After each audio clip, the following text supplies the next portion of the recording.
আমার কথা বলতে চোখের পানি আসতেছে। এই বাচ্চা কিভাবে নির্যাতন করছে?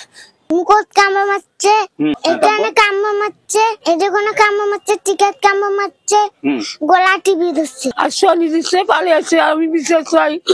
সৎ মা 7 বছরের বাচ্চাকে বিভিন্ন সময় নানাভাবে তাকে নির্যাতন করেছে। এভাবে একটি বাচ্চাকে ধুকে ধুকে মেরেছে, মারার চেষ্টা করেছে। পরে এই খবর আজকে প্রকাশ হওয়ার পর ওই এলাকায় তোলপাড় শুরু হয়। পরে স্থানীয় লোকজন সেই বাচ্চাটিকে উদ্ধার করে হাতীবান্ধা হাসপাতালে নিয়ে আসে। হাতীবান্ধা হাসপাতালের চিকিৎসকরা সেই বাচ্চার করুণ দৃশ্য দেখে চিকিৎসকদের চোখে পানি এসেছে। হ্যাঁ, সফলতার খবর হলো কিন্তু এই ঘটনার অভিযুক্ত সেই সৎ মা কোহিনুরকে কিন্তু গ্রেপ্তার করেছে পুলিশ। হ্যাঁ, আবারও বলছি, এমন ঘটনাটি ঘটেছে লালমনিরহাটের হাতীবান্ধা উপজেলার ফকিরপাড়া ইউনিয়নের 9 নং ওয়ার্ডে। আমরা দেখছি সেই বাচ্চাটিকে হাতীবান্ধা হাসপাতালে যে কর্মরত চিকিৎসকরা আছে তারা উন্নত চিকিৎসার জন্য তাদের ব্যবস্থাপনায় হাতীবান্ধা উপজেলা স্বাস্থ্য কমপ্লেক্সের ব্যবস্থাপনায় উপজেলা যে স্বাস্থ্য কর্মকর্তা আছে তার নির্দেশনায় জরুরি ভিত্তিতে এই বাচ্চাটিকে উন্নত চিকিৎসার জন্য লালমনিরহাট সদরে নিয়ে যাচ্ছে। এই বাচ্চাটিকে যারাই এক নজর দেখছে তাদের চোখেই পানি আসছে যে সৎ মা হয়ে একজন ছোট বাচ্চা, 7 বছরের একটি বাচ্চা, রেহানা নাম, যার বাবার নাম রবিউল ইসলাম। আবারও বলি, বাড়ি লালমনিরহাটের হাতীবান্ধা উপজেলার ফকিরপাড়া ইউনিয়নের 9 নং ওয়ার্ডে।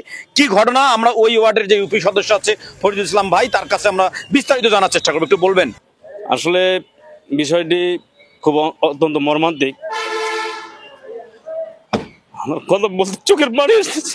এই বাচ্চা কিভাবে নির্যাতন করছে?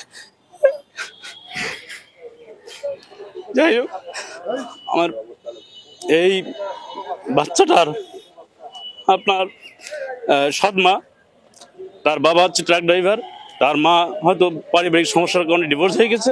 পরবর্তীতে এই মেয়েটাকে বিয়ে করেছে এবং সে বিয়েটা অনেক নাটকীয়ভাবে বিয়ে করেছে, আমি সেটা সবই জানি।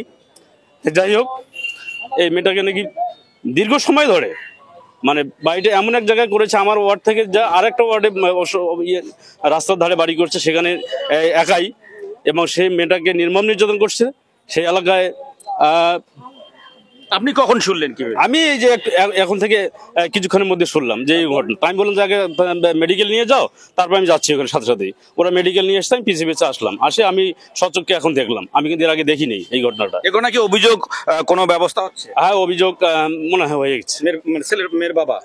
মেয়ের বাবা থানায় আছে, তার থানা কর্তৃপক্ষ অভিযোগ লিখতেছে কি তাদের মাধ্যমেই লিখে অভিযোগ। আমি একটু অনুরোধ করব একটু দেখার জন্য এই বাচ্চাটিকে। আমরা হয়তো সেই ক্ষত চিহ্নগুলো আপনাকে দেখাতে পাচ্ছি না, কিন্তু তাকে যেভাবে নির্যাতন করছে তার সঙ্গে একটু কথা বলার আমরা একটু চেষ্টা করব দূর থেকে। মা, তোমাকে কিভাবে নির্যাতন করছে বলতে পারবা? বলো তো। কোহিনুর আমাকে কামড় মারছে, মানে মুখ দিয়ে কামড় মারছে? হ্যাঁ। তারপর আর কি করছে? মুখত কামড় মারছে, এই মুখে, এখানে কামড় মারছে, হ্যাঁ, এদিকে কামড় মারছে, টিকেট কামড় মারছে, গলা টিপে ধরছে। ও গলাও টিপে ধরছে? হ্যাঁ। হত্যার চেষ্টা করছে, একেবারে ছোট বাচ্চাকে হত্যার চেষ্টা করছে। আপনি কি হন ওর? কি হয়েছিল বলেন তো একটু। আপনি জানেন না? পাশাপাশি আমাকে ওখানে যাবার দেয় নাই বাবা, ওখানে যাবার দেয় না। আমি 2 দিন গেছি, 2 দিন আমাকে দেখে পাঠিয়ে দিছে, ডাঙ্গে মারি পাঠিয়ে দিছে ওই মহিলা। সেখান থেকে আমি যাই না, আইসার পরে সরাই নাই কোনো অবস্থা করছে। আর শনি দিচ্ছে পালিয়ে আছে। আমি বিশ্বাস চাই, উচিত বিশ্বাস চাই তোমার কাছে। বাচ্চা নিজে পালে আসছে? নিজে পালিয়ে আসছে।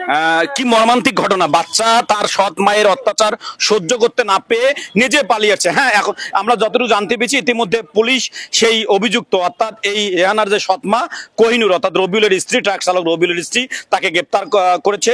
আর উন্নত চিকিৎসার জন্য হাতীবান্ধা উপজেলা স্বাস্থ্য কমপ্লেক্সের তত্ত্বাবধানায় এই শিশু নির্যাতনের শিকার শিশুকে উন্নত চিকিৎসার জন্য লালমনিরহাটে নিয়ে যাচ্ছে।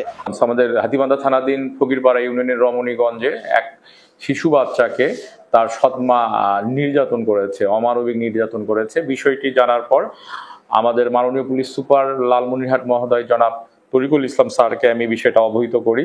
স্যার আমাকে দ্রুত গতিতে এই বিষয়ে ব্যবস্থা নেওয়ার জন্য আমাকে বলেন এবং আমাকে বিশেষ করে এই নির্যাতক মহিলাটাকে দ্রুত গ্রেপ্তার এবং ভিকটিমকে উদ্ধার করে তাকে হসপিটালে চিকিৎসার জন্য নির্দেশনা প্রদান করেন। আমি আমার মাননীয় পুলিশ সুপার লালমনিরহাট মহোদয় জনাব তরিকুল ইসলাম স্যারের নির্দেশনা মোতাবেক আমি আমার থানার অফিসার ফোর্সদেরকে দ্রুত গতিতে ঘটনাস্থলে পাঠাই এবং তারা সেখানে যায়, যে শিশুটার সার্বিক অবস্থা দেখে। শিশুটার পাছার দিকে 2 জায়গায় কামড়ের ক্ষতচিহ্ন এবং তার যৌনাঙ্গের উপরের অংশেও কামড়ের দাগ এবং সেখানে একটা ক্ষতচিহ্ন ছিল, যা অমানবিক এবং বলবো আমরা পাশবিক নির্যাতন তো বটেই। তার সৎমা যে কাজটি করেছে সেটা অবশ্যই